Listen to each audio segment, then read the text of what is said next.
Hello and welcome. Hi, Katie. How are you doing? Hi, good. How are you? I'm fine. I'm great. I had a great morning. Hi, Maisie in the chat. Sorry, we're late. Sorry, got the live chat going.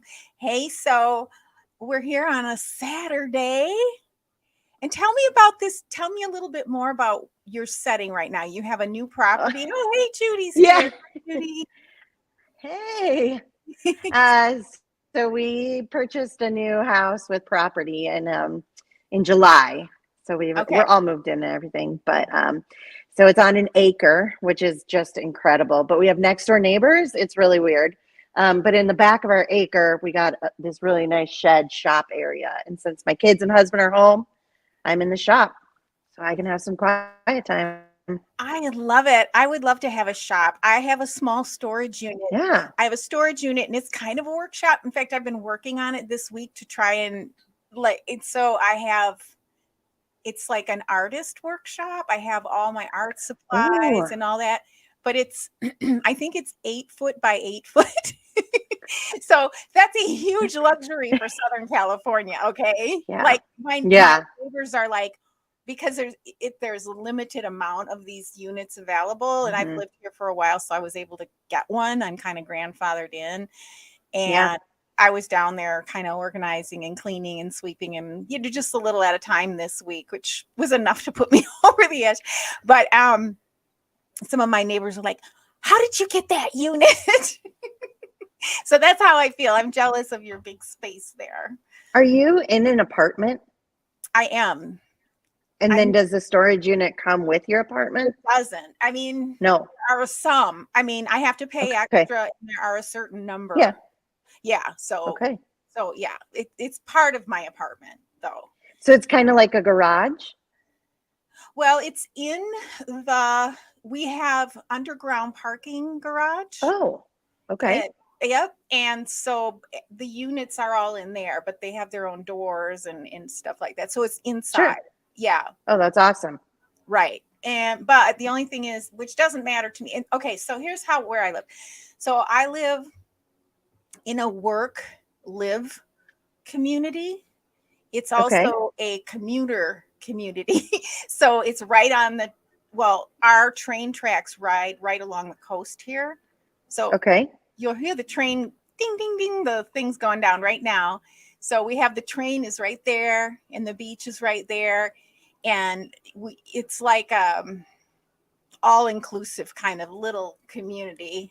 And so that's why there's a Okay. party across the street because there's a new business across the street. It's a dance studio. And so that's where, Oh, yeah. So they're having a party. There's a Pilates.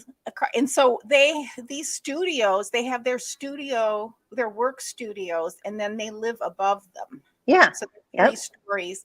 Very nice. And then for me, I live in just a studio without a Okay. business. Okay. But we also have over here in the corner, we have a shared workspace. Have you heard of Okay. that? In the big cities, they have those. I know you're out there somewhere, so if I need an office space or conference rooms and things like that, it's very Sure. out and it's right there. We have our own coffee shop and our own cafe. I mean, it's just a really cool Oh, I place. love that. It's really nice. That is It's awesome. lively. It's lively. Yeah. Mm-hmm. So is So yours 2 stories or one or I have like your one. apartment? I have a Okay. one-story loft, although there is one wall here. It's kind of weird the way they did it. Kind of wish the kitchen was on that side and then it would be totally open. So it's almost like a U. Oh, Yeah, okay. but it's kind of an open floor plan. Awesome.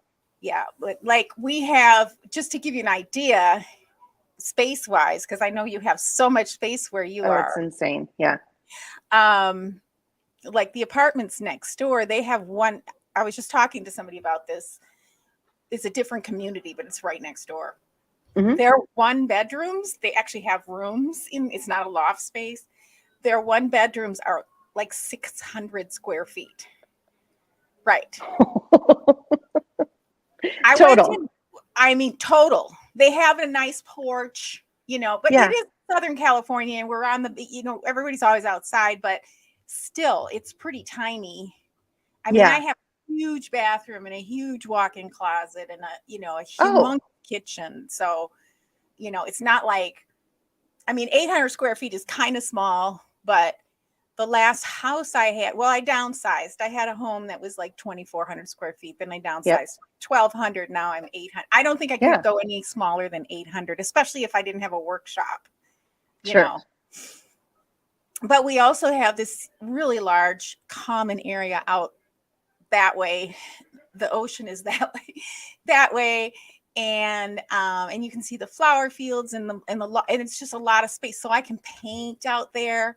I can jump rope and hula hoop if I want to be inside. Yeah, and it's all windows that you can see the ocean and stuff. So there's a lot of room, even though there's not a lot of room inside.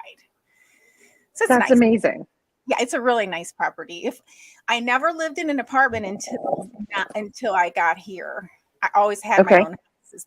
Coming from the Midwest, you just buy houses, right? Yeah, and I bought houses out here too, but when my health was really bad and I didn't know what was going to happen, I sold my property. I just got rid of it. I gave everything away. I didn't know what was going to happen. And this was the first apartment and I didn't know how I was going to do. I love it. Yeah. I mean, I don't have to. You don't have to spend hours cleaning. Anything. Yeah. Okay. So here's something funny that happened. This is totally unrelated to anything. It's just been a funny morning. I was running around. I yesterday found out that my friend, we help refugees. So we live close to Mexico. So a lot of the immigrants come through this way. And hi, Too Deep. I hope it's fascinating. Okay, so here's what happened this morning. We're going to talk about true crime, I promise. But okay, so because we live near Mexico, we have a lot of people that immigrate through here. And the United States has been allowing Ukrainians and Russians who are trying to escape the war to come through. And so for months, we've been working. I've been doing various things to try and help. I'm physically limited, but there's things I can do to help. And so yesterday, my friend who brought me to the hospital, I was in the hospital all morning yesterday with a test, getting that test done. And she's like, and we were going to go have brunch afterwards, and this is better. We were going to go have, I'm glad you like this too deep. Okay, so we were going to go have brunch, and she goes, change of plans.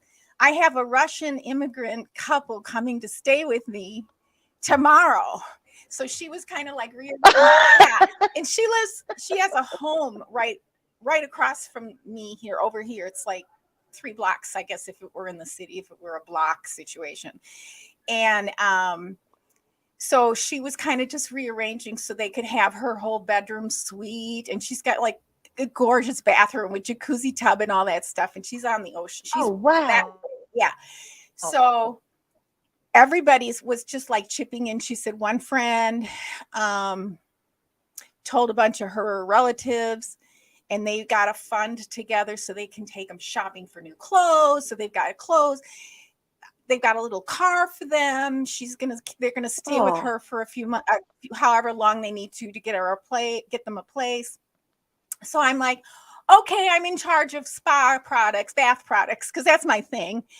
So I went and I put together this basket of like just luxury stuff for men and women and everything you can need, like toiletries and whatnot. And then little Perrier bottles and little snacks in case they get hungry in the middle of the night and they don't want to bother her because she's going to be, you know how it is. Right. Well, okay. So I get this basket together and I get like the seagrass basket, and all this, and I get it all fixed up, and it's like, oh my gosh, it's so heavy. I can't carry this over. It's only 3 blocks, but it's like, so I put the basket in a box and I put it on one of those old fashioned kind of luggage racks with wheels, and then I had it all set up and I started rolling it out, and I'm like, I got my basket. It's so pretty. Well, I'm rolling it along the way, and it's like, boom, things are popping out, and I'm like picking them up, and they're popping them out. So then I'm like, okay, this is not going to work. So then I take the basket. I'm like throwing stuff in there because I'm like trying to just get it across the track and stuff. And I carried it the rest of the way. And I had to stop like every 10 feet because I'm so weak.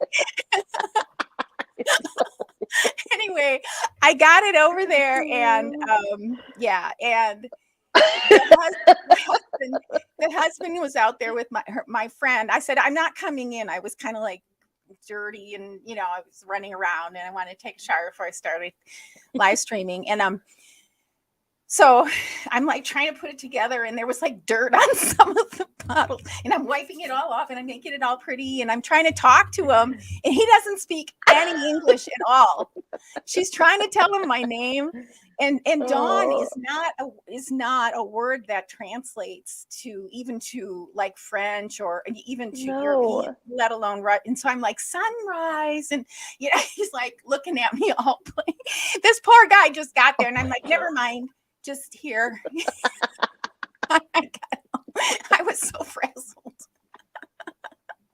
Anyway, they're doing good. It was fun. I love your stories. I just love them. I've got a story a minute. I'm always into something crazy. Okay, so, and did you hear my synopsis? Because Matt and on our football podcast on Thursday night, Matt and Steve wanted to know about the Murdaugh thing because you brought it up in the comments. So I gave a synopsis. Yep. Welcome to America. I think I had to leave right at that time. Okay. Well, I had them in stitches. They were like, what?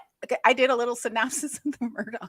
I'm like, well, first of all, there's like 80 to 100 financial crimes, and he's been stripped of his bar and license, and he's probably gonna be life in prison just for those. But then the murder, and then the cousin Eddie, and I mean, I just sort of like ripped out the whole story. All the stuff.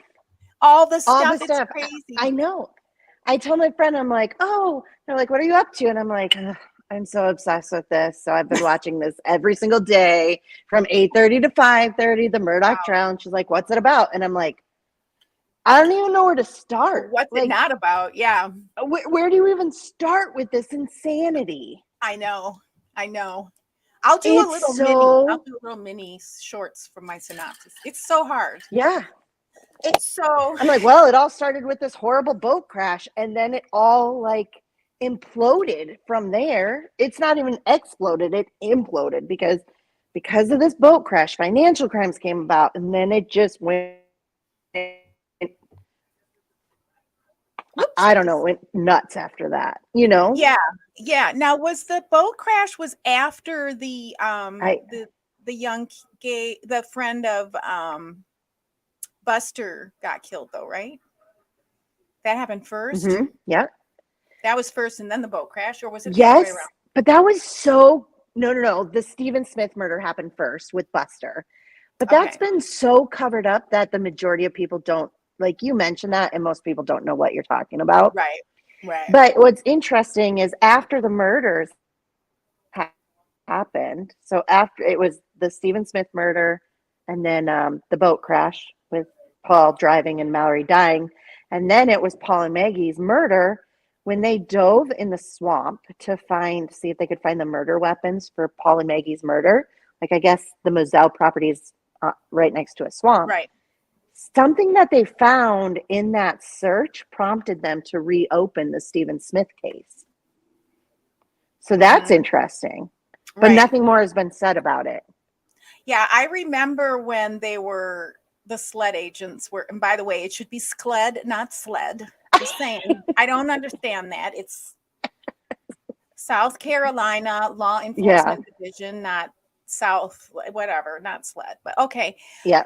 Okay, and then after that is when Alex had his quasi whatever murder suicide thing where he hired cousin Eddie. Was that after Megan? Yeah. Okay. And that's and that doesn't and that goes beyond the hundreds of crimes and fraudulent activity as a lawyer, as he represented clients and took their money from their cases, which is just crazy. Yeah, it's SLED too deep. Okay, too deep is into the Murdaugh trial. And if I'm not mistaken, Too Deep, remind me, where you stand on this, but I think Too Deep and I both are concerned about all the financial crimes being allowed to be brought in.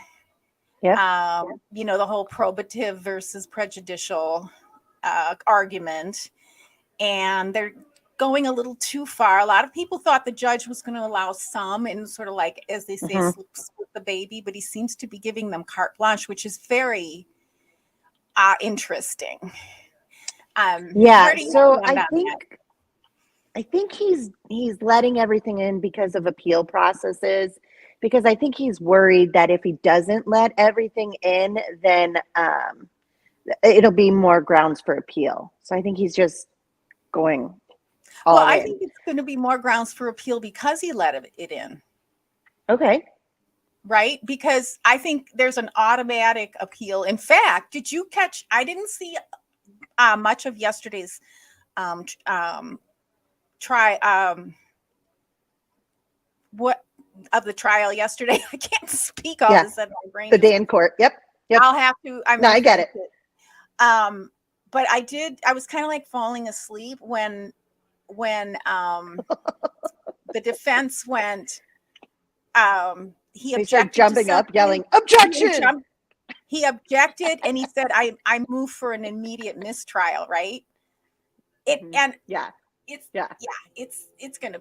to have to be retried, I think, no matter what. I think you're right. I do.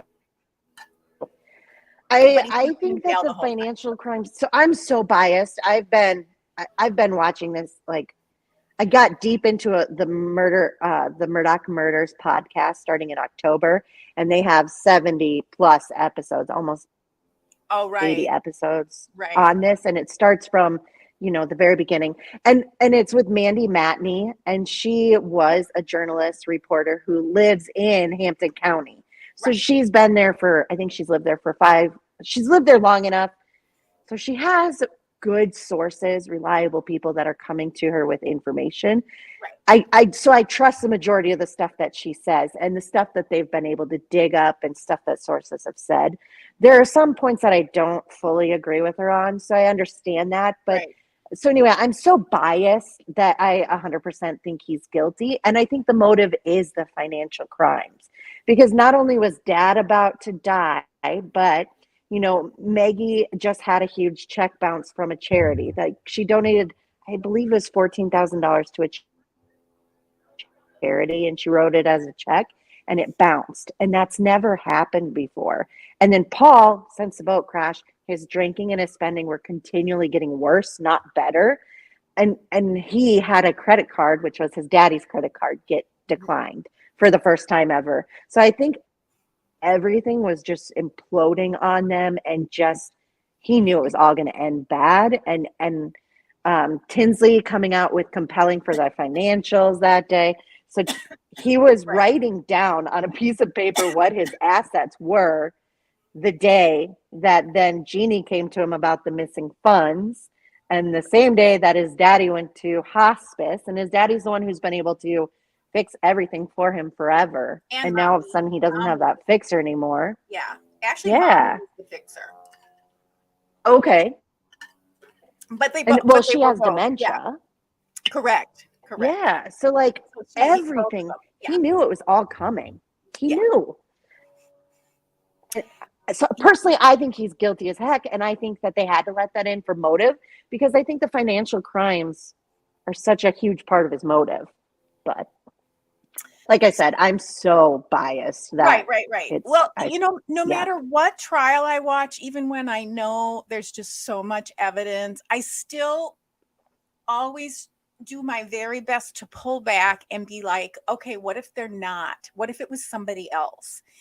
And I just personally, even despite how bad it looks, first of all, I think that's a weird motive. I always thought that was a little shaky. And I don't even know if they have to prove a motive in the first place, but I think they're doing it because they don't have enough to prosecute. Because it's all circumstantial. Well, it's always circumstantial, almost always. Yeah. So it's not that. It's just they don't have enough. And there are some possible scenarios that could be true. He might have been involved, but for him to shoot his own son like that and wife, I mean, you got to really, I feel like, and here's the other thing I think, and I don't know why it's not being talked about more. Maybe it is, but it seems, if anything, he had a psychotic break. Mm-hmm. And he just snapped. Why not temporary insanity then? I mean, or why not more into the drugs? All of it. Like, I don't understand supposedly. The defense. Yeah. So Too Deep. Too Deep says, I'm bothered that the public wants to convict someone of murder with no real evidence he committed the murder. And it's important they can convict the right person, not just a person. And I agree. And I know there are a lot of people very upset with very good reason with Alex Murdaugh. But to pin he's a slum bag. To pin this on him too, I don't know. I don't know. I feel like the timeline is there and it puts him there at the crime scene when the murders happened, but the cleanup gets me. Like, he would have had to take off in minutes, like minutes. His mom and dad. Yeah. And Miss Shelley didn't see a bloody, messed up guy. So it's whoops. So also Too Deep says, I like strong cases with mountains of evidence so I can watch defendants squirm. Listening to the defense try to explain it away.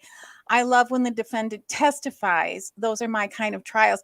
And I think because they have so many grounds for appeal, he's not going to testify, at least this time. No. Well, that was part of that mistrial thing when they objected, because they were objecting to hearsay, because she was going to say something about like Alec. I don't know. Either way, if Alec wants his defense brought in, he needs to do it himself, is what it came down to.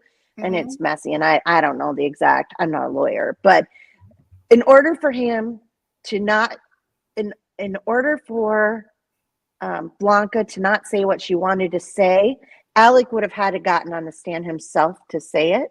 Right? And they're like, nope. And they instantly overruled, and we're done with this, like, because they are not putting him on the stand. Right. But she got a lot out already. So yeah. We'll see. But I know. And then the thing is, I believe, from my understanding, and I haven't looked into this, so I could be wrong. Let us know in the comments what you know. And Katie, I've been following the Murdaugh thing, but since before you had, but I kind of stopped.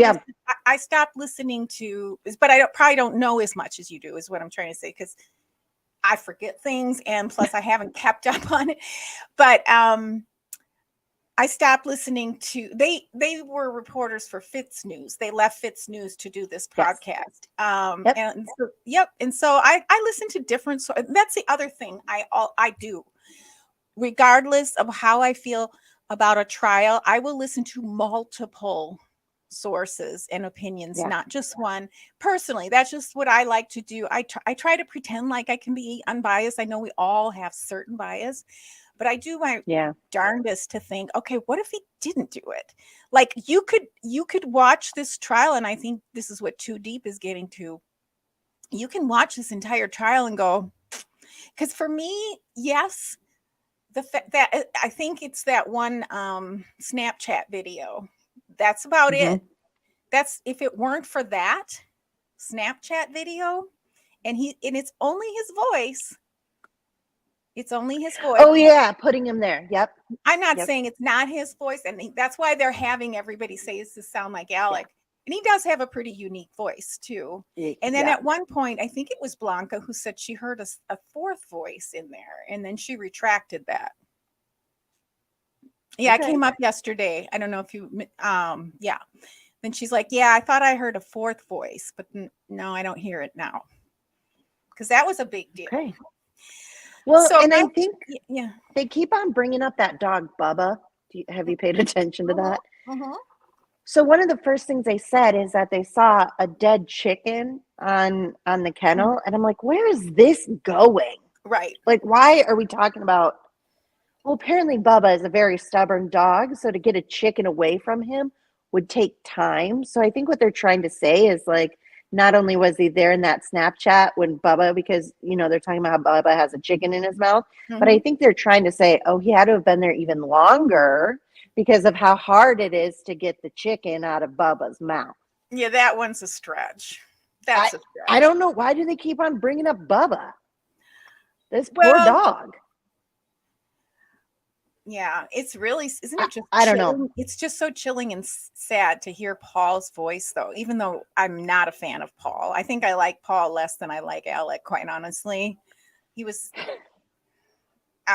probably because of the boat crash and all that, but yeah, it's really sick because you could hear the dad, somebody, Alec in the background saying Bubba, to get the chick, it's not a guinea, it's a chicken, the back and forth. She's got a chicken in his mouth. Or no, it's a guinea. No, it's a chicken. Yeah. It's just also, those were like minutes before. I know. It's just so mundane. It makes it real, right? Yeah. Yeah. Yeah. And you can hear Paul in the microphone as he's dealing with it, taking the video of the other dog with the tail issue, go, oh, Bubba, Bubba, and it's like, oh, that's why I find it so implausible that he just up and shot this dickens out of him.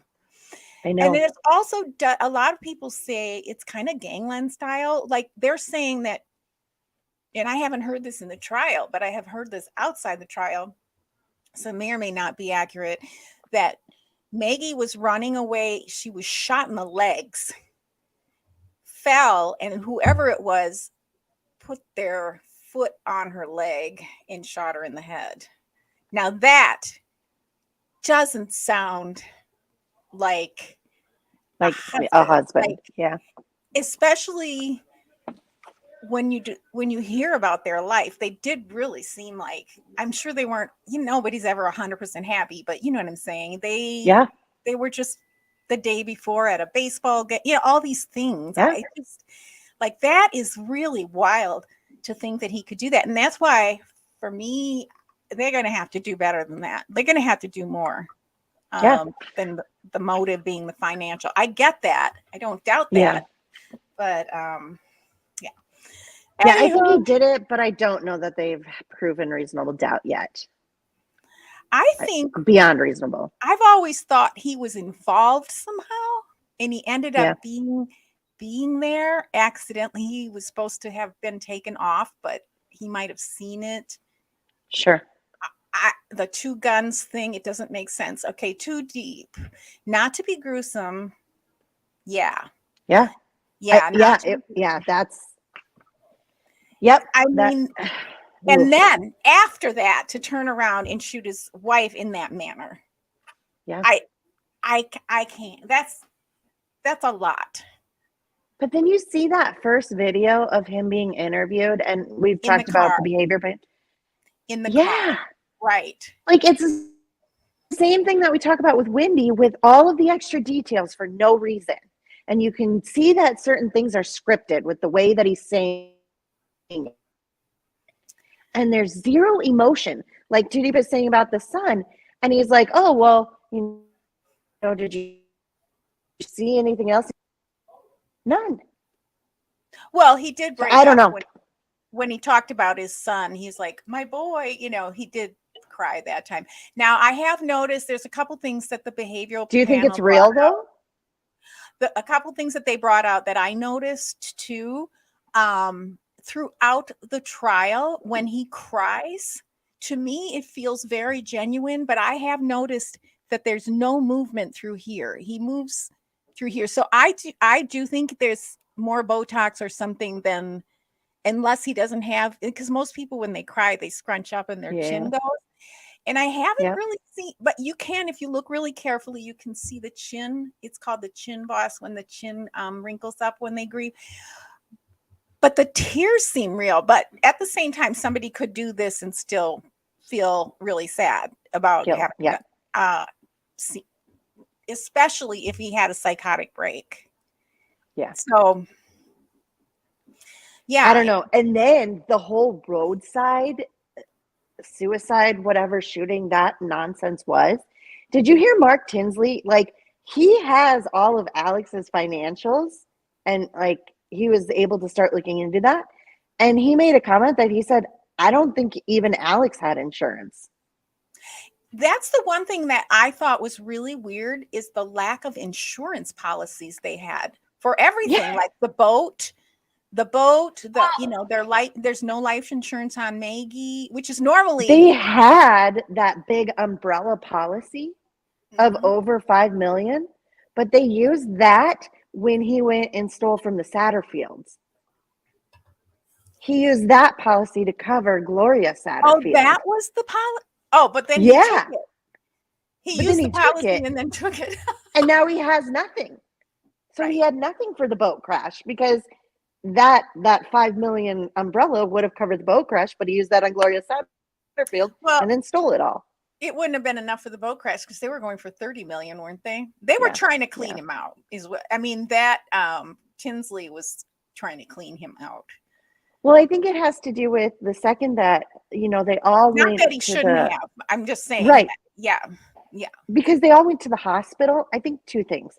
One, they went to the hospital right after that crash, and all the kids were there. Yes. And Alec walked in and started telling all of them that it was, I believe it was Connor driving the boat. It wasn't Paul.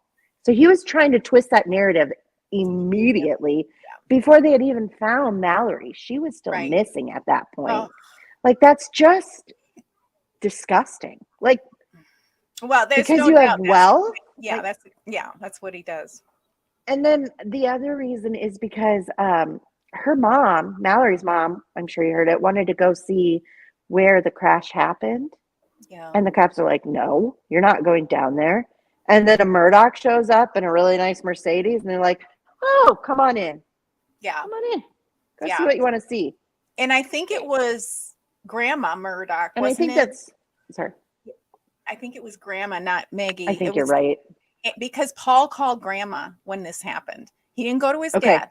He didn't go to his mom. No, He didn't go to his grandfather. no. He went to Grandma. She was the fixer in that Okay. family. And that was brought out, I can't remember, but on a podcast. It's like, that's very interesting. And now she's obviously not able to fix anything. Yeah. I mean, no matter what, I always feel like, I mean, like Too Deep brings out here, by all accounts, they were a loving, close-knit family. However, close-knit, loving families sometimes can go too far to protect and enable each other too. Yeah, I really do feel I mean, I guess it would have to be the only motive that there would be financial. Yeah. Why else would he kill them? Well, And and then somebody brought up, was he trying to, in his twisted mind, was he right. trying to protect them from them seeing who he really is with the thievery? Or becoming poor because he was able to That take too. care of them, but he came from a family of privilege too. So Yeah. he and his family were able to take care of them all. And not only that, but to see him fail, because he always thought he could fix everything between him and his Yeah. family. And he couldn't fix this. It was they'd gone too far Yeah. with the boat crash, with the whatnots. So Yeah. yeah, it's quite a wild tale and tragic, super Yeah. tragic. I Yeah. do feel, I know, I agree. I don't ever disagree with the behavior panel. Sometimes they'll take things because we know more than they do, so there might be some very small things, but I'm glad I did watch. They only covered the car interview. Yeah. I hope, and they usually don't. That's the issue with they go really deep on Yep. what they do, but they're not going to cover like a whole trial or many episodes. They did do several episodes of Prince Harry, and everyone was like, please, stop. I bet a lot of people are interested in that, but I don't know. I have a feeling they might do more on the Murdaugh Yeah. case. But I would like to see I've been making note of certain things that he does. First of all, when does he cry? How it looks. Anytime Paul's brought up. It's very consistent. The way he cries, it's not like if somebody were faking that, it would be hard to be that consistent and that spontaneous. Sure. I mean, it feels very like he can't hold it back. It's just like, okay, there it goes. I think it's hilarious. Sometimes you see his attorney looking at him like, oh my God, not again. Are you going to be okay? Like, would you please stop it? Have you seen Harpootlian look at him sometimes like, get your act together? Yeah. But also he has other particular facial, like he has a smirk, like a yes, he does. Yep. So I would love at one point sometime to go back and make note of each when he did each one. But I'm going to wait for the end of the time. That's going to be a lot of work. Maybe when we're and Too Deep says a mercy killing, very possible too. A mercy killing. Yeah. But wow. Yeah, I don't know.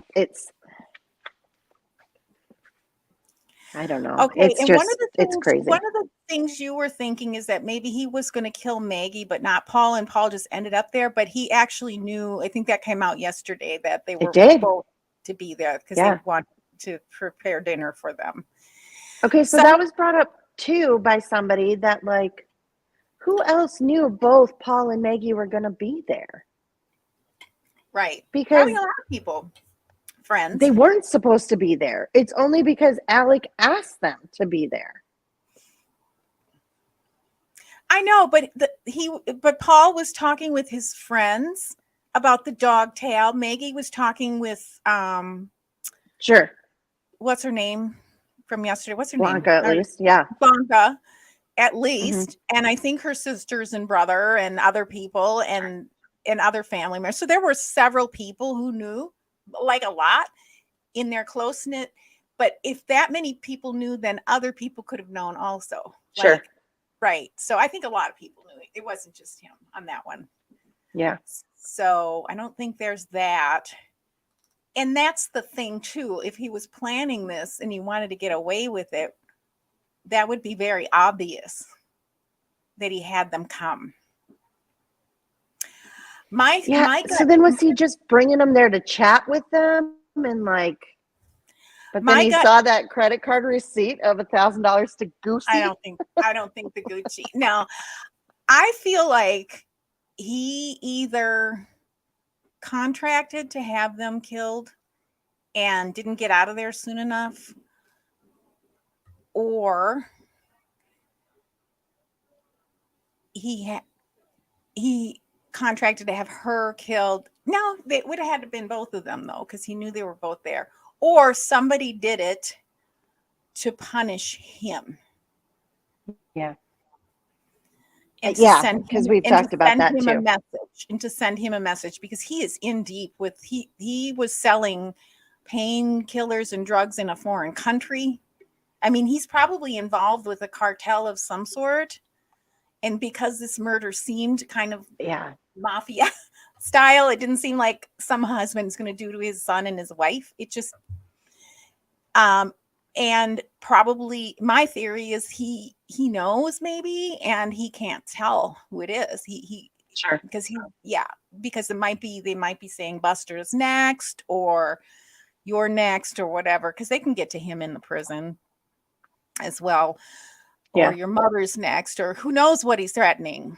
Who knows what anybody's holding over his head. So that's my gut feeling. I'm having a really hard time believing that he did that. I really am, despite all of his character issues.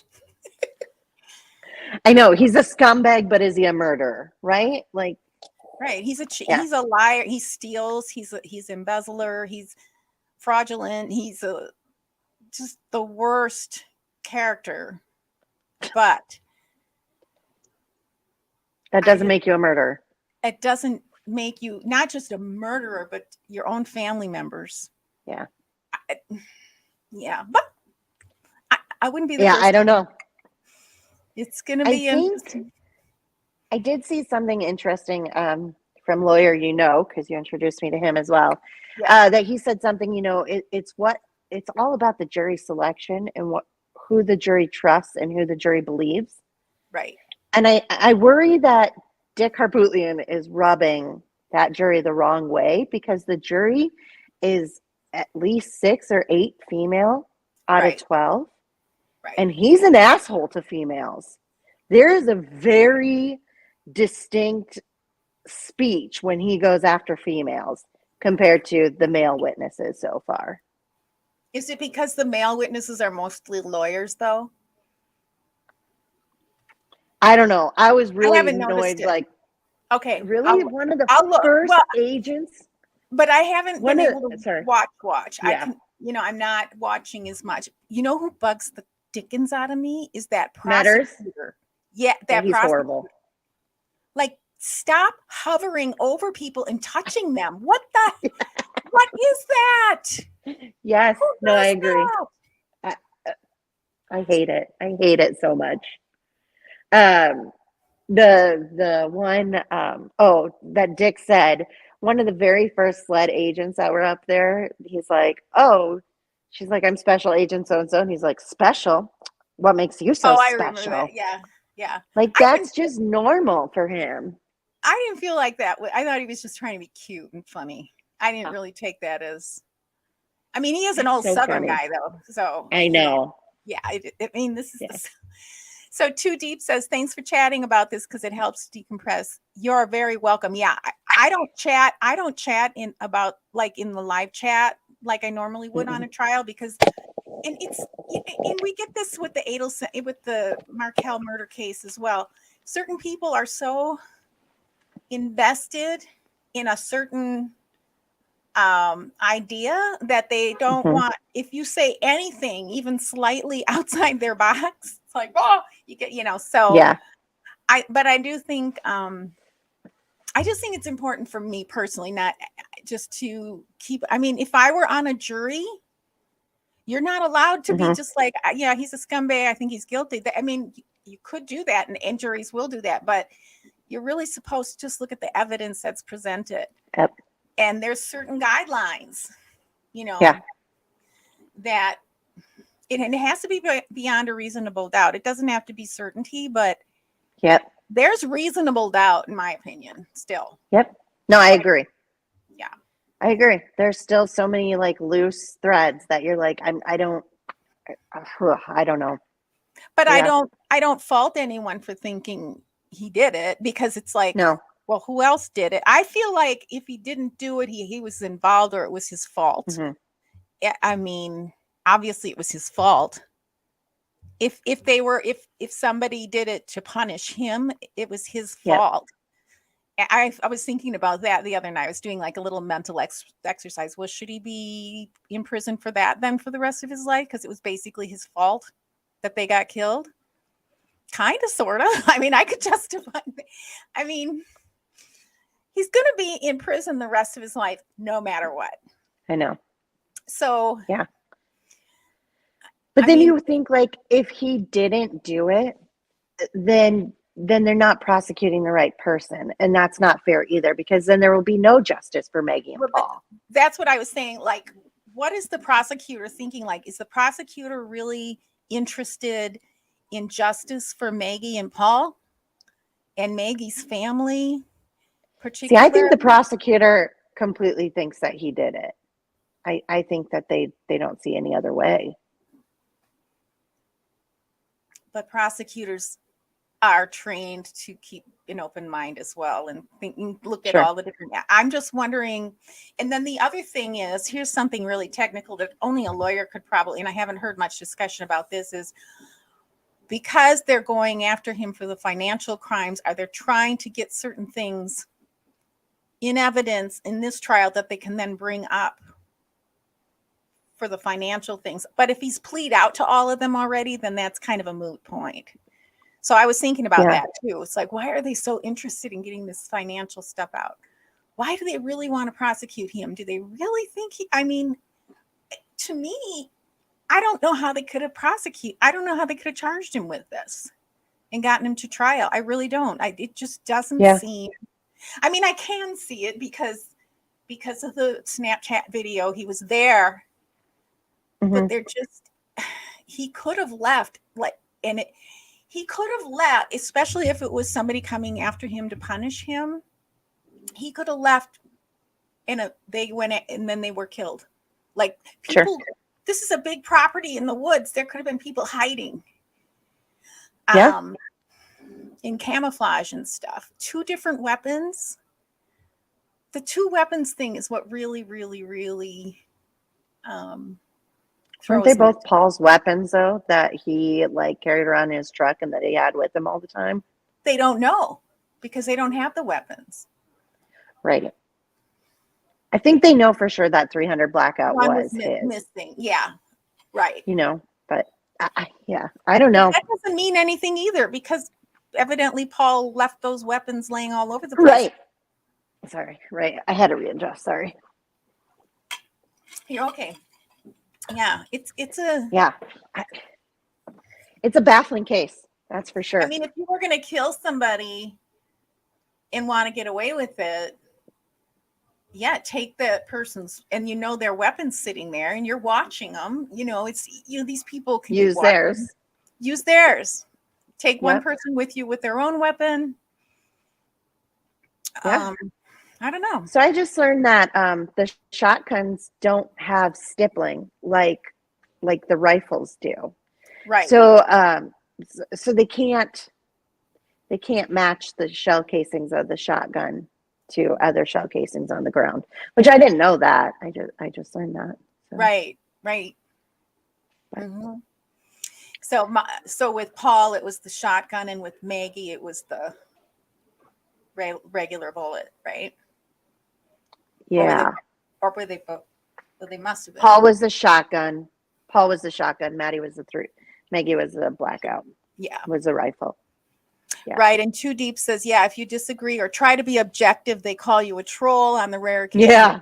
On the rare occasion, a fascinating discussion. And and I mean, I'm kind of that way. Like I like to exercise my mind, and so you're in good company, Too Deep. Yeah. I am a little bummed that I'm going on vacation this next week, so I won't be able to watch trial. I forgot about that. Well, you can replay it. Yeah, I'll have to, because they're going to be doing that 3rd interview that I think is going to bring out some other really good points, and that's what they're saving for last.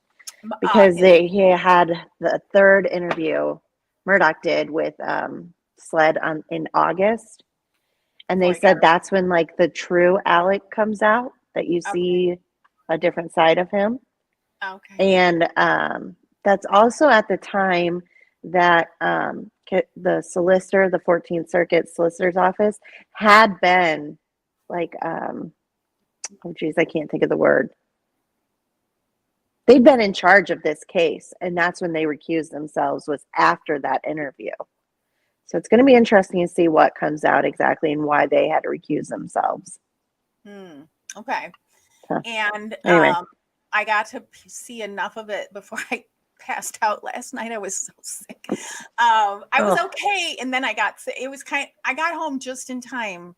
We were going to go have brunch after the hospital, which we decided not to because we wanted to go shopping, and she wanted to do some different things, like a couple things for where they were staying and all this. And so we were getting those things, and I had to drop off anyway. And so I didn't really eat very much, and I'm so glad I didn't. I got home and I got so sick from all the stuff that I had to take in. So and then I had some like little light snacks and stuff, and then I had to take something for nausea. When I take that, it just knocks me out, and so I fell asleep watching the trial. So I'll just start over. By the way, you can just skip the rest of it, because the afternoon was really boring. It was the cell phone evidence with the cell phone tower things, and it was terrible. They did not do a good job of it at all. Yeah. Just skip I it. think that the prosecution has not been, I don't know if they thought it was going to be slapped. Oh, so that's what I was going to say. The one part I did pick up on, I don't know if I woke up to hear it or if I heard it before I fell asleep, was that the defense will start taking over like midweek, like the day you leave for your vacation. Yeah. Yeah. Mm-hmm. And Yep. so there is an end in sight. So that is going to be interesting. Yeah. That'll be interesting. Did you see that the defense is paying $1,000 a night for 5 properties? They're paying $25,000 a week for where they're staying at. No, because they're not staying in a basic hotel. They're staying on a 5-house, 20,000 acre property that's like for wedding venues and whatnot. So they're spending $25,000 a week just to stay. well, if you can, right? What? Yeah, Who's but paying for it though? Alec, and where's the money coming from? Right. And no one too deep. Maybe you can answer this. I ask this every week. How can a sitting senator be trying a murder case? I thank mean, you. what? How is that even a thing? I don't know. I don't know. Even if they're in recess, they're supposed to be doing Senate stuff with their Right. constituents and stuff. What the heck is that all? I mean, I don't think there's any precedent for that. Maybe there is, but I've never heard of that. That blows me away. Yeah, and then Jim Griffin, he was in on a couple of these interviews, and now he's crossing the witnesses. And I feel like that shouldn't be happening. Yeah. I don't know. Yeah. Thank you, Too Deep. Aww. My health is a challenge, always, but I'll be okay. Thank you so much. Thank you. We're going to try and get some answers. All the tests so far, unfortunately, have been, aside from becoming anemic, are negative. So that's good in a way. Yeah. But it also is like they're no answers. We're looking at so the next thing is going to be a little bit more invasive testing. So that's the bummer. I was hoping they'd find something like in a blood test and all that. Yeah. And the mystery too is, I don't know if you knew this, but when I got my kitten and then I got LaFleur later, then Tosh got the GI bleed, and it was very serious. And, that was in spring. And then it was shortly after that I developed GI issues. And they don't know what the bug is that Tosh has. She's still not healed. And then, so when I took her to specialists, like I spent like $8,000 on her last year. And specialists and everything. I mean, we did everything. Oh, done. And we don't have answers. And that's why LaFleur had to go back to foster, because anyway, he might have brought something in, Yeah.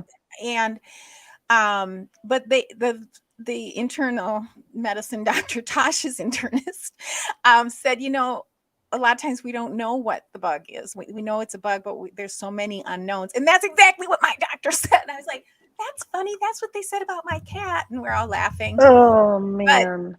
But my feeling is it's kind of like circumstantial evidence, but it seems like I got seems kind of related. Yeah. Okay, so Too Deep says, I don't know about the senator thing. Again, that's over my head. Well, yeah, it's funny that nobody else is asking about that. Like, I haven't heard anyone talk about that, at least recently. I'll have to do some digging. I haven't really looked into it much, but I'm always hoping if I shout it out here that somebody will answer. Like, hey, Dawn, it's this or whatever. But I didn't know they could have side gigs like that. Well, I guess like in South Dakota, our session only runs January to April. So it's such a short one. I don't know. Well, yeah, but they don't like have part-time jobs. They're supposed to be doing constituency work, right? I'll look into it. I'm going to look into this. I don't know. I'm going to get the answer. Well, okay. So So we've been chatting almost an hour about the Alex Murdaugh, and it's totally fine. I mean, I'm fine with it. So would we like to take a look at any of the Adelson stuff, or are we wanna what are you up for? You tell me. You have enough You time? tell Are you me. warm out there? Is it cold by you? Oh yeah. No. Well, it's freezing outside, but it's heated in here. Okay. So how much property do you have now? Like acreage? So we have an acre and a half. Nice. Yeah. Yeah, it's really nice. I wish I could show you, but it's like it's outside of city limits, but it's off of a main highway. And then there's just you turn on this one little road that nobody sees, and then there's this huge residential development back there, and there's probably 50 houses, and they were built anytime between 1950 to 2000, probably 10 to 15 is one of the last houses built. But they've built all the properties now gone, so no more houses are going to be built. So I won't have any more neighbors or anything. And then there's fields surrounding me, so eventually that might become commercial property. But it's not. Nobody will ever be coming into my neighborhood for any reason other than if you live here. And then I still have next door neighbors beside me. We have the crazy cat lady who she has 7 indoor outdoor cats. Wow. But then we don't have any mice, right? So right, especially if you're out if you've got fields and stuff out there. Yeah. It's just a weird little. I try to explain it to even friends that are from South Dakota that live in the city and whatever, and they're like, I don't get it. And then they come visit and they're like, oh, you explained it perfectly, but it's just so foreign that people don't get it. So we're on an acreage. The shed is like a 30 by 40. It's really nice. And then the wood, like I said, behind me at this shoulder, my husband's building a bathroom because right now the girls have to go into the house to go to the bathroom where, the boys, they can just go behind the shed. Okay. Remind me of how many kids you have. 4. And what are their ages? So 7-year-old boy, twin 9-year-old girls, and a 12-year-old boy. Okay. So if you can see by the shed, that Lennox sign up there, my husband does heating and cooling. See that? Okay. That's their. Sorry. Yeah, that's their. I can't even tell which. That's the kids' loft. So they have a fort up there that they built for themselves. How cute. Yeah. And then in this corner, beside the bathroom, whatnot, we're eventually going to get a big golf simulator with a projector screen, and then have a Packers bar that sits back there with all our Packers stuff. So it's just and then here, I'll turn the camera. Sorry, there's the garage door, but then all of this is all my husband's woodworking stuff. He does a lot of woodworking. So nice. There's all his wood. Wow. On that wall. Wow. And then he's got a table saw and all the stuff. So very nice. So that's what's happening behind me. But anyway, so that's my space. We're very spoiled. We're very, very spoiled. Jealous. Good for you. So, you deserve it. Thank you. Okay, so anyway. Yes, thunder. Oh, in Too Deep says you have awesome thunderstorms and in Wisconsin where I grew up too. Oh. Yeah. Just sitting out listening to the rain. Oh, it's so nice. We used to have a big front porch, and we'd all be out on until it got so dangerous that my dad would make us go in because trees would fall down. So. Yeah. And you get the hail and So this year has been this winter has been outrageous for us when it comes to snow. I've never seen snow this high in my life. Yeah. So we've gotten a lot of snow this winter. Mm-hmm. But it's pretty. It is. It's really pretty. Yeah. Yeah. It's pretty when you're inside and not having to go out in it. Exactly. But because of where we are now, we get drifts where when I lived in the city, my big city, we never had to deal with that. So and my husband's like, oh, now we need to get a side-by-side with the plow because, the snowblower can't cut through the drifts. Oh my gosh. Do you do cross country skiing or anything like that? I used to cross country. No. Well, You did? in Wisconsin, yeah. Well, I've cross country skied up here in Big Bear too, in the Oh, mountains. that's fun. Yeah, it's good exercise. Yeah. It's really I've intense. tried downhill skiing, but it's we have one little mountain, but it's like Yeah. fake snow and all fake. So like, Yeah. because where I am in South Dakota, it's all flat. We don't have. Well, that's why I But said if you cross. go, Yeah. if you go to the other side of the state, that's where you get like the mountains and the better Mhm. skiing and all Right. the things. Yeah. Okay, Anyway. so Two Deep asked how we met. We met as Packer fans, and we met Yep. through my my podcast with Matt. My other podcast is what I was trying to say. We're Green Bay Packers fan. You saw the G over there. Did you Yep. show the G, carry the G? So okay, Yep. yep. So here's your Big warning. Packers. If you get that Packers bar built and the Packers Yeah. go to the Super Bowl, I'm coming. Deal. I don't know if that'll I'll ever sleep happen in again. that little, I know, right? Yeah. Okay, so Two Deep says I used to spend a month in the summer, Upper Peninsula. Loved the storms. Oh, my brother, Two Deep. My brother has a place up there. Iron River, I think it's called. It's the town. Iron River. Yeah, it's kind of like where Michigan and Wisconsin kind of meet on top, on the Yep. top above the Yep. Lake Michigan. It's beautiful there. Yep. I've been up there a couple times in fall, I think. I like to That'd go be to beautiful. Wisconsin in the fall. Yeah. hmm In the East Coast. Do Yeah. you come back and visit often? Do you go to Wisconsin often? I used to visit, yeah, because my mother is still there and family. But since COVID, I haven't. And I'm hoping I can this year. I have immune deficiency, so even without COVID, I oftentimes got sick every time I travel. So, yeah. So Two Deep, you know where Iron River is? Yeah. So my brother has a place, lived in Madison area, and then that was like his man house. Mm-hmm. Yeah. But now I think they're gonna go stay when she retires. He retired before his wife, and I think they're gonna go there all the time. I think they're gonna end up selling her the house that she had. And she has this like big, it's almost like a big Victorian, like humongous. It's a beautiful home in Cambria that's outside of Madison. Oh, wow. Really pretty. So cool. Well, I hope to go in fall. But we'll see. We'll see how, if we can figure out what's going on with my tummy tum. Oh, you have an uncle from there. So does your uncle live there year round? I always kind of thought that was a place that you only went in the summer. Mm-hmm. But yeah. Yeah. It's like your lake house. But he does hunting and everything.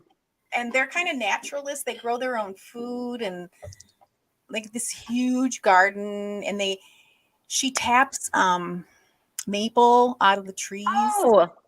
And I mean everything you can imagine. We went there. When I was there, we picked wild blueberries, but we had to be careful because the bears, that's what they eat. And so we saw a grizzly bear. No. Yeah. Not when we were out. We saw him in the car. Okay. But where we were in the same area. I mean, where we were. So my brother, I'm pretty sure, had a gun with him, and I've never seen a gun. I don't like, but we were watching for or he was watching for bear tracks and stuff like that. So, and he knew, like, don't go there, all I know about bears. I've been in close proximity a couple times, once in Alaska, and because you could smell them. I mean, really? Whew, they stinky. It's really pungent. I didn't know that. Yeah. Couple times. I once was on a trail, and like the next day somebody was killed there. Twice, actually, that happened to me. Twice. Once was Yellowstone, I could smell them in Yellowstone, and we got out of there. And I almost fell in one of the hot pools of water where you die immediately. They're like a Yep. million degrees. The hot springs. Yep. Oh my God. So, what happened is we were hiking up a trail. We knew we had a limited amount of time because we knew a storm was coming. And it was so beautiful because you could literally see the storm coming from just a million miles away. So we were watching it. And we're on this trail, and I just wanted to get to the top of it and come back down. It wasn't super long. It was like maybe a half hour, 45 minutes. And we're maybe 3/4 of the way up, and we see, I can't remember, some kind of evidence of a small grizzly, like a young one. Tracks, feet. And we were like, should we go up or should we go down or what, And we made it to the top, and we're heading down, and we could then smell the air on the way down. And we're like, and then the storm, we got to the bottom, and the storm was just starting to hit. And it was not just a storm. I couldn't keep my feet on the ground. It was like, it was gusts of wind. And wow. Running over these, have you seen those walkways that go through the hot pools? Well, a lot of them don't have railings. I don't know if you've ever noticed that. It's like, why don't they have railings? That's kind of crazy.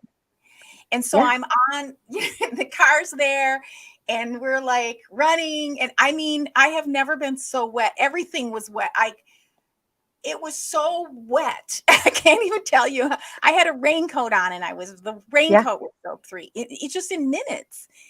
And lightning and thunder and gusts of wind, and we're running, and I'm like, oh, I can't hold on to anything. So I'm like running funny, like trying to grip the ground. Hold and then run, and then hold and then run, because I didn't want to get thrown into the pool of hot steaming water. That was one encounter. And then there were the bear. And then like the next day, somebody was killed there. Right there. That's insane. That's insane. They were right there with babies. Yeah. And then the time in Alaska, that was a trail in Anchorage. And I was meeting my family. I had been in Alaska for a couple of weeks, and I was meeting my family in Anchorage, and we were taking a boat, cruise from Anchorage back down. Yeah. And there's just this nice little trail, outside the hotel. I just spent one night in that place, and I was walking around and went to the little shops, and I'm like, you really shouldn't do trails by yourself. So I wasn't going too far. No. But I smelled the bear, and we got on the cruise, and the next day it's like, yeah, somebody was just killed in Anchorage right on that trail. So that was twice. That is crazy. It is. So Two Deep says, I have family spread. Yeah, so it's serious. Like, you shouldn't, not that they might have eaten me because I was alone. Like, if you're with a group of people, I think the person was alone that got it. Yeah. Yeah. So Two Deep says, I have tons of family spread out all over the upper peninsula, from Hancock to Toivola to Marquette. Cool. Marquette. But is Marquette up there? Is Marquette in the north? You're asking the wrong person. You know what I think of Marquette is the school in Milwaukee. That's why I got confused. Marquette basketball. That's great. Bear getting bears killed by a bear. Yeah. No, but there's this podcast that I listen to, if you need another one to listen to. It's not true crime. It's called This Is Actually Happening. And it's just stories. It's narrated by the people that it happens to. So there's no host, there's nothing. It's just a person telling their personal story of their life. And one of the most recent ones was, I was attacked by a bear. And it was, I don't get queasy often, but he was telling of his injuries, and he survived, obviously, because he's telling the story of getting attacked by a bear. But he was going hunting for a sheep, a mountain goat, or a ram or something like that. And so he was up in the mountains alone, and he had a gun, but it was it was very intense. But, you know, there's that story, or there's the story of a gentleman whose family was decimated by AIDS because, you know, he was Black and it was in the 60s, 70s, and 80s. So it talked about that, and stories of like, you know, I was recruited by Scientology and to be part of their Sea Org, you know? Yeah. So it's so fascinating. That's interesting. Highly recommend. Highly recommend. It's called This Is Actually Happening. Highly recommend. I'll put it on my podcast list. I have a feeling it's on my podcast list. I've been kind of behind. Okay. If you're interested in animal stories, Dusty gave us one on our podcast a while back. It's called Tooth and Claw, and it's true stories of animal attacks. And it's really, really fun. Seriously? So serious. Okay, let me read the description. True stories of the most extreme wild animal attacks ever documented. Told and explained by Wes Larson, a wildlife biologist and animal behavior expert. Wes is joined by his brother Jeff, and the brother thing is really funny. And their mutual friend Mike. And in each episode, the three pour over the details of animals' attacks and explain how listeners can avoid these kind of dangerous encounters and learn a new appreciation for the wild things of the world. But it's funny too. It's really fun and interesting. Tooth and Claw. Tooth and Claw. Mm-hmm. Okay, I will look that one up. Here's the latest episode. A hippo spat out a 2-year-old. What?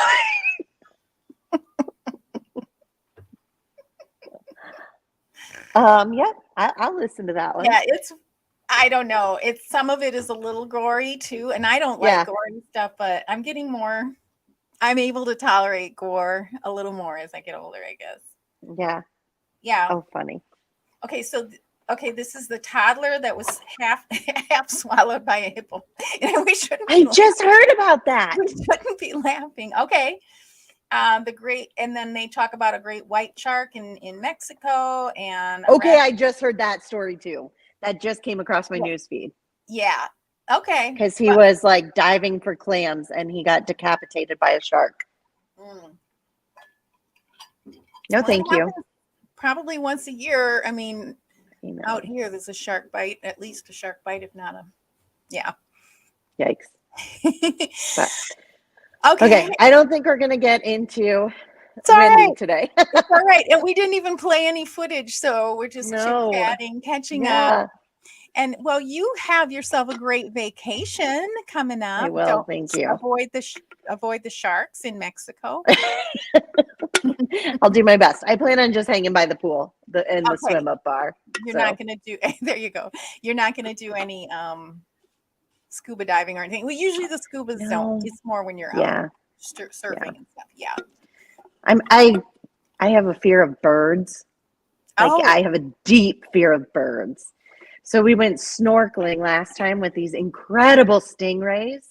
Like they were just huge and gorgeous, but there were 25 freaking pelicans floating above the water trying to get the food too. And I'm like, I'm out. Like I was in the water for 5 minutes and I had to get out because I cannot do birds at all. And they were pelicans and they were huge and way too close to me, and so I'm like, I think I'm good with that snorkeling for a little bit. I'm not a real big. They're gross. I'm not real comfortable with birds either. No, we had a weird day the other day. I have a little balcony over here, and Tosh hangs out there, my cat, and I have flowers and whatever. And I heard all these crows, like a lot of crows. I've actually grown to appreciate them. They're sensitive, they're intelligent, but it was like there's a lot of, and I could hear them on the roof. They were like all over. In my window, my door is always wide open because we don't have bugs here, you know. But I always say one of these days a bird's going to come in here. Ooh. Like we have hummingbirds and stuff. But either way, I don't want a bird in my apartment. No, because the cat, so there were so many crows, and they started like they were on the balcony, they were everywhere, and I had to quick close my door because I thought I Yeah. came so close to a crow coming in. Can you imagine a No. crow? No. Nope. When I was 5, I was on my uncle's farm and they were butchering chickens at the time. And they, they would stand on its neck and then they would chop its head off. No, I don't like that. Horrible. Mind you, I was 5. Yeah. And I remember this clear as day. Well, he thought it was so funny one time to not have his boot fully stuck on the chicken. So, like, he chopped the head off and the chicken came chasing me. So literally a chicken with its head chopped off chased me around a barn, and I was 5 years old. And so I do not do birds. I don't like your uncle. Right? Horrible. Well, I'm a vegetarian. I won't eat animals. I didn't know that. Well, I don't like them getting their heads chopped. I mean, I might be afraid of them. Like if a chicken came near me, I wouldn't even know what a chicken looks like. I remember sometime, like I'm such a city girl. And I'd say, what is that? I'd be like, Dawn, that's a chicken, or Dawn, that's a turkey, or whatever. And I'm like, no clue. What is that? It's a cow. Is that a cow? But I love animals, and would not want to kill them to eat them. I'm very picky on the food that I eat. It can't have bones in it, and I don't. I could very easily be a vegetarian. I'm not, but I very easily could be. Right. I just would. Yeah. And Too Deep says, I love crows. I used to be just afraid of them all the time, but over the years, and it's my mother. My mother is a bird lover, and she paints. Ugh. She's a wildlife painter, like beautiful birds, and but she can identify them from their sounds, from their songs and all that. But crows, and she's the one who told me, well, crows are nice, and they're so sensitive, and they mourn when they lose a fellow crow or baby, and they're just really. And so since then, I started talking to them and things, like when they're up, because we get crows, and I was always a late sleeper, so they would annoy me because they would wake me up. But same. I found my peace with crows, but I wouldn't want them close. Like I don't want them close. If there are too many around, I'll go inside. Yeah, I'm the same. I don't. No. Have you seen the Hitchcock movie, The Birds? No, Good. And because I think I saw parts of it when I was too young, and I think that's part of it. Yeah.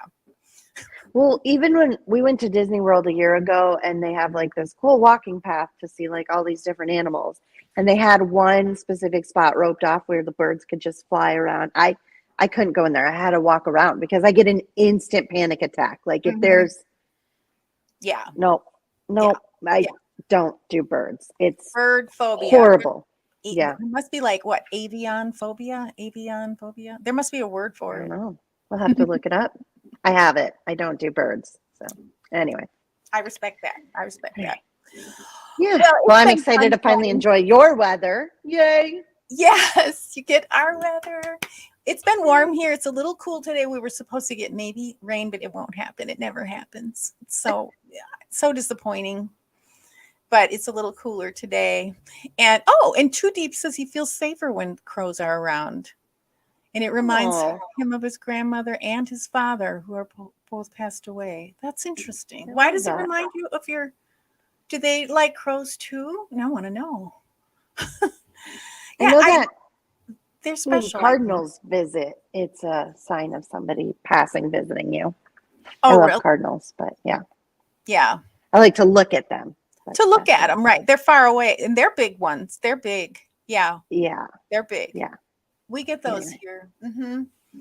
We get some really cute birds here. We have hummingbirds here year round. And because I'm on the 3rd floor, I'm tree level. So their nests are in the trees, and then they come over and they suck on the flowers. And of course, the cat goes bananas. She can hear them go.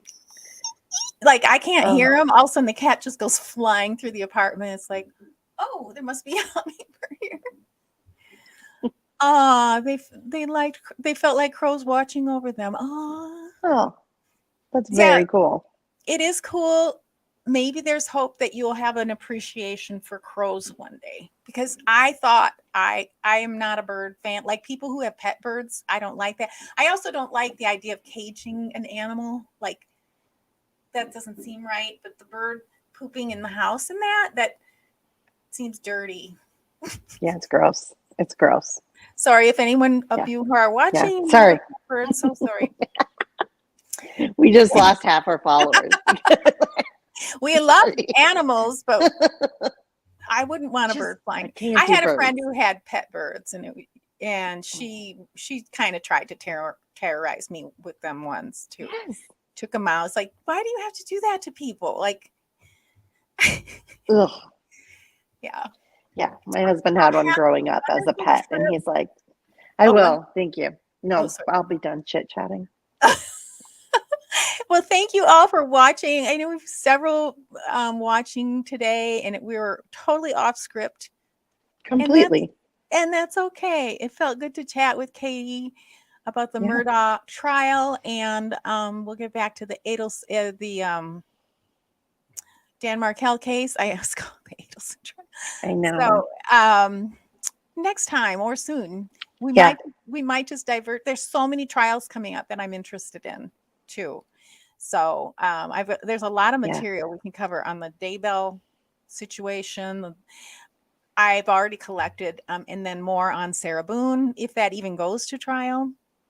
That's another one that just doesn't seem fair. She's been in jail for 3 years. She needs to have that trial, Yeah. She needs to have it.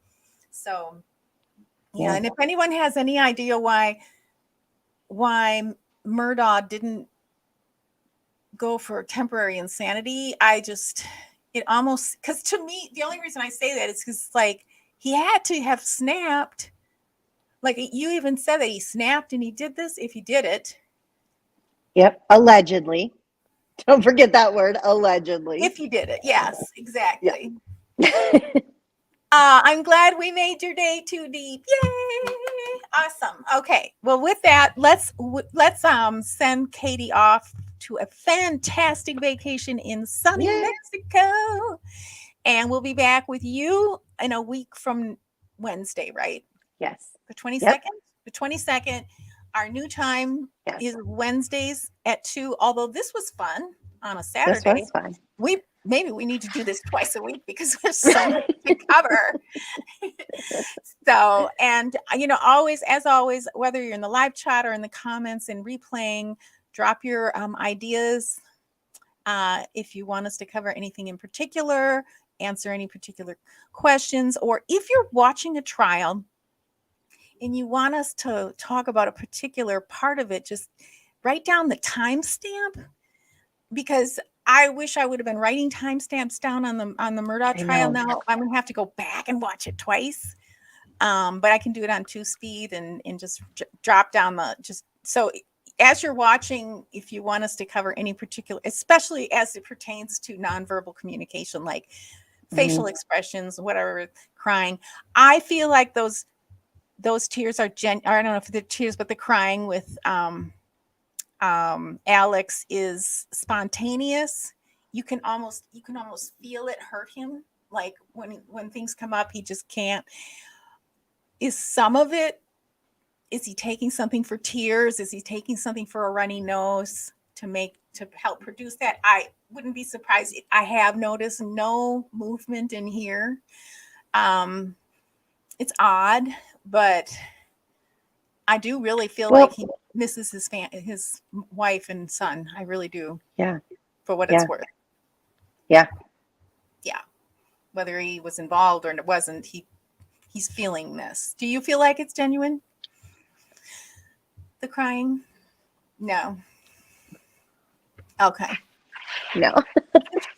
That's interesting. No. I'm gullible. I'm so nice. I'm too gullible. I feel like it's scripted. Every time Paul gets mentioned, the rocking starts and then the crying starts. So I feel like it's. But some of it is without the rocking. I mean, some of it's just like his. I don't know, but he could have taught himself to. I don't know. I have to watch it more carefully and not just listen. I need to sit and watch more. Yeah. Yeah. All right. Well, we'll see you in a couple weeks. Thumbtacking is. Yeah, how would you do it? I- Could be, but that would you'd get like crinkly forehead. I would think you'd be like, ow, right? Yeah. Yeah. His face is kind of frozen. It's weird. Yeah. And then the whole Botox thing. I mean, he's been in prison for over a year now, right? Yeah, but So that, I mean, I don't think he gets Botox in prison.